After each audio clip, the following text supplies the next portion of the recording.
People usually tell the story of the Titanic starting from the end. The crash into the ice, the slow sinking, the music playing on deck. Everyone knows this ending, but it barely explains anything.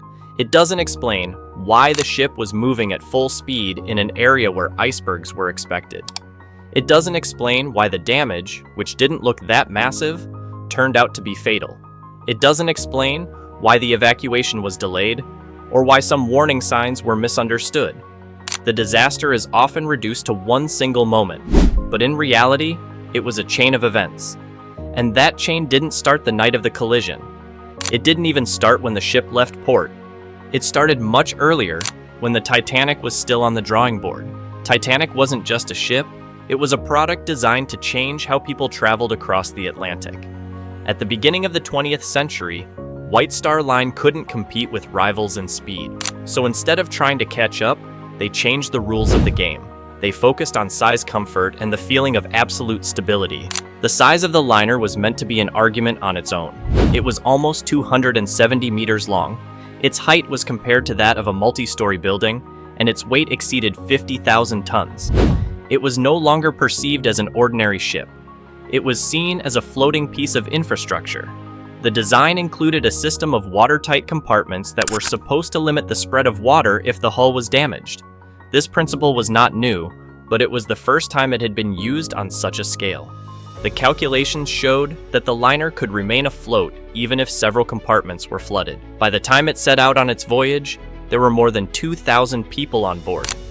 The number of lifeboats met the existing regulations, which were based on the ship's tonnage rather than the number of passengers.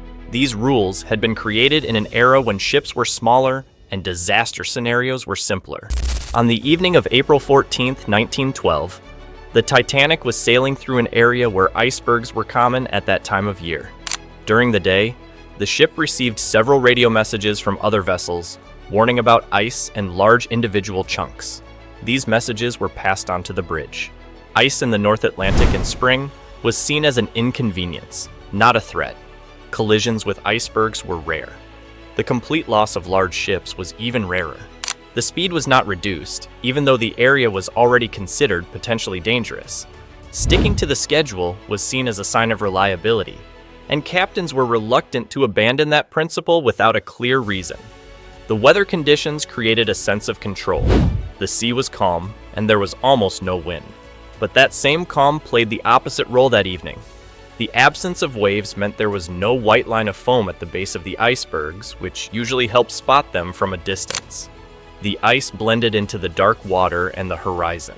The lookout system was simple and typical for its time. 2 sailors were stationed on the mast. At 11:40 p.m., the lookouts noticed a dark shape directly ahead. The distance turned out to be shorter than expected. The order to maneuver was given immediately. The rudder was turned. The engines began to slow down, but the ship's mass, its inertia, and the remaining distance left no margin. The collision did not look like a catastrophe. Inside the ship, many people felt only a slight vibration. Some passengers did not even realize what had happened. The ice did not punch through the hull. Instead, it scraped along the side, striking it with a series of glancing blows. The compartment system was designed for local damage, where 1 or 2 compartments would take on water, while the others remained buoyant. But in this case, flooding began in several places at once, and not as a sudden rush, but as a gradual filling. The bulkheads did not reach the upper deck, so as the water level rose, it began to flow further along. On the bridge, the situation did not look critical, because visually, the hull appeared intact, the list was minimal, and the ship's behavior did not resemble a disaster. It was only when the engineers began comparing data from different compartments that it became clear that what was happening did not fit the calculated models. Passengers were not told that the ship would not stay afloat. They were told to put on life jackets and go out on deck. It sounded like a precaution, not a signal to flee. Many did not hurry. Some went back to their cabins for warm clothes, some did not come out at all. When the lifeboats began to be lowered, the situation still did not look critical. The ship was standing level, the music was playing, and the lights were still on. People did not want to climb into small boats in the middle of cold darkness, while the huge, brightly lit liner still looked safe. The first lifeboats left partially empty because there were not enough volunteers. The officers were not allowed to force people into them. Around 2:10 a.m., the angle became steep, the bow went deeper, and the stern began to rise. It did not happen instantly, but it happened fast enough to change the behavior of everyone who was still on board. What had recently looked like an unstable situation now looked like a fall. People began to slide across the deck. Those who were not holding on could not stay upright. Furniture broke apart and fell downward. The internal partitions were not designed for such loads. The ship broke in half. The bow went down first. The stern remained on the surface for a few more minutes, standing almost vertically. The people who were on it held on to anything they could find. Then it began to sink as well. Other ships were passing through that part of the Atlantic that night. Some of them were close enough that, in theory, they could have arrived faster than the Carpathia, which eventually picked up the survivors. When the Titanic began sending distress signals, some ships received them, some did not, and some interpreted them as non-urgent. But the visual signals were even more important. From the deck of the Titanic, flares were being launched. They were meant to attract the attention of nearby ships. But in 1912, flares were not strictly classified as either signaling or emergency devices. White flares could be used for celebrations, for navigation messages, or simply for entertainment. One of the nearby ships did notice these flares, but they were not interpreted as a distress signal. The crew saw a brightly lit liner that did not look like it was sinking.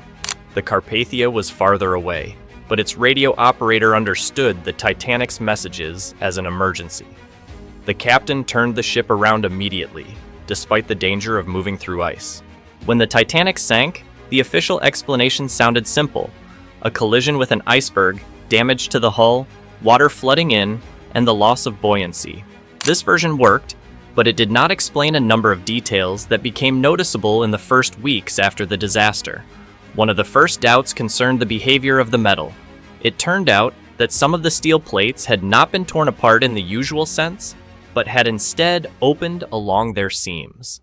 This led researchers to think that the problem might not only have been the force of the impact, but also the properties of the material itself. Tests showed that at low temperatures, the steel of that era became more brittle than engineers had expected. The rivets in the bow section were also made of a weaker alloy than those in the central parts of the ship. One of the proposed explanations for the sinking was a fire in the coal bunkers. It is known about from crew testimonies and internal records.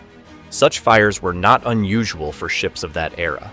Coal could smolder for weeks, and crews knew how to deal with it. On the Titanic, according to several accounts, the fire lasted for several days and affected a section of the hull in the forward part of the ship. This may have weakened the metal and changed how it behaved during the impact. This version is also linked to the decision not to reduce speed in the ice zone. The captain may have wanted to reach port as quickly as possible, where the problem could be fully fixed.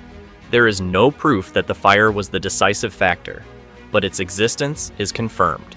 The most famous alternative theory is the idea that the Titanic was swapped with its sister ship, the Olympic. According to this theory, the damaged Olympic was allegedly renamed and sent on the voyage under the name of the new liner in order to collect an insurance payout.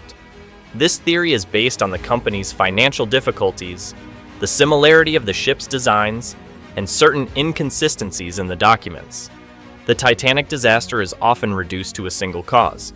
Most commonly, that cause is said to be the iceberg.